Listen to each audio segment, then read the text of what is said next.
ನಮಸ್ಕಾರ, ನಾನು BR ನಾಯ್ಡು. ಇಂದು ನಾನು ಕೇರಳದ ಸ್ಥಳೀಯ ಸಂಸ್ಥೆ ಚುನಾವಣೆಯ ಫಲಿತಾಂಶಗಳು ನೀಡುತ್ತಿರುವ ದೊಡ್ಡ ರಾಜಕೀಯ ಸಂದೇಶಗಳ ಬಗ್ಗೆ ಮಾತಾಡ್ತಿದ್ದೀನಿ. ಇದನ್ನ ಕೇವಲ ಪಂಚಾಯತ್, ನಗರಸಭೆ ಅಥವಾ ಕಾರ್ಪೊರೇಷನ್ ಚುನಾವಣಾ ಅನ್ನೋ ದೃಷ್ಟಿಯಲ್ಲಿ ನೋಡಬಾರ್ದು.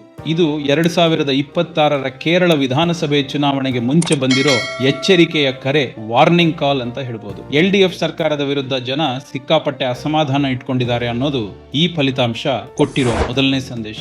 ಅಧಿಕಾರಾರೂಢ LDF ಪಕ್ಷದ ವಿರುದ್ಧ ಜನರಲ್ಲಿ ಆಡಳಿತ ವಿರೋಧಿ ಅಲೆ ಹೆಚ್ಚಾಗ್ತಿರೋದಕ್ಕೆ ಈ ಫಲಿತಾಂಶ ಸ್ಪಷ್ಟ ಸಾಕ್ಷಿ ಕೊಟ್ಟಿದೆ. 2 ಬಾರಿ LDF ಪಕ್ಷವನ್ನು ಅಧಿಕಾರಕ್ಕೆ ತಂದಿದ್ದರೂ ನಿರಾಸೆ ಅನುಭವಿಸಿರುವ ಜನ ಈ ಬಾರಿ ಅದಕ್ಕೆ ತಕ್ಕ ಪಾಠ ಕಲಿಸಿದ್ದಾರೆ. ಎರಡನೇದು, UDF ಮತ್ತು ಕಾಂಗ್ರೆಸ್ಗೆ 2026ರ ಚುನಾವಣೆಯಲ್ಲಿ ಅಧಿಕಾರ ಸಿಗುವ ಸ್ಪಷ್ಟ ಸೂಚನೆಯನ್ನು ಈ ಫಲಿತಾಂಶ ನೀಡಿದೆ. ಸ್ಥಳೀಯ ಸಂಸ್ಥೆ ಚುನಾವಣೆಯಲ್ಲಿ UDF ಮತ್ತು ಕಾಂಗ್ರೆಸ್ ಪಕ್ಷದ ಮೈತ್ರಿ ಚೆನ್ನಾಗಿ ಕೆಲಸ ಮಾಡಿದೆ. ಇದು ಕೇರಳದಲ್ಲಿ ಕಾಂಗ್ರೆಸ್ ಪಕ್ಷಕ್ಕೆ ಜನ ಬೆಂಬಲ ಇರುವುದನ್ನು ಸೂಚಿಸುತ್ತಿದೆ. ಒಗ್ಗಟ್ಟು, ಸ್ಪಷ್ಟ ನಾಯಕತ್ವ ಮತ್ತು ಜನಪರ ಕಾರ್ಯತಂತ್ರ ಎಷ್ಟರ ಮಟ್ಟಿಗೆ ಕಾರ್ಯನಿರ್ವಹಿಸಬಹುದು ಎಂಬುದನ್ನು ಕರ್ನಾಟಕದ ಜನಪರ ಕಾಂಗ್ರೆಸ್ ಸರ್ಕಾರ ಸಾಬೀತು ಮಾಡುತ್ತಿದೆ. ಇದೇ ರೀತಿಯಲ್ಲಿ ಕೇರಳದಲ್ಲಿ ಗೋಚರವಾಗ್ತಿರುವ ಅಲೆಯನ್ನು ನೋಡಿದ್ರೆ 2026ರಲ್ಲಿ ಕಾಂಗ್ರೆಸ್ ಮರಳಿ ಅಧಿಕಾರಕ್ಕೆ ಬರುವ ಎಲ್ಲಾ ಸಾಧ್ಯತೆಗಳಿವೆ ಅನ್ನೋದು ಕಾಣಿಸ್ತಿದೆ. ತಿರುವನಂತಪುರಂನಲ್ಲಿ ಬಿಜೆಪಿ ಏಕಾಂಗಿಯಾಗಿ ಜಯಗಳಿಸಿದೆ.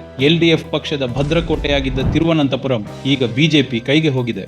ಜಾತ್ಯತೀತೆ, ಬಹುತ್ವ ಸಂಸ್ಕೃತಿಗೆ ಹೆಸರಾಗಿರುವ ಕೇರಳ ಈ ತಪ್ಪನ್ನು ಮುಂಬರುವ ವಿಧಾನಸಭಾ ಚುನಾವಣೆಯಲ್ಲಿ ಸರಿಪಡಿಸಿಕೊಳ್ಳುವುದು ಖಚಿತ. ಬಿಜೆಪಿ ಅಥವಾ LDF ಪಕ್ಷ ಇದರಿಂದ ಕಲಿಯಬೇಕಿರುವ ಪಾಠ ಏನಂದ್ರೆ, ವ್ಯಕ್ತಿತ್ವ ಮತ್ತು ಭಾಷಣ ಮಾತ್ರ ಮತದಾನವನ್ನ ನಿರ್ಧರಿಸೋದಿಲ್ಲ. ಪಕ್ಷ, ಸಂಘಟನೆ, ನೆಲಮಟ್ಟದ ನಟದ ನಾಯಕತ್ವ ರಾಜಕೀಯ ಗೆಲುವಿನ ಮೂಲ.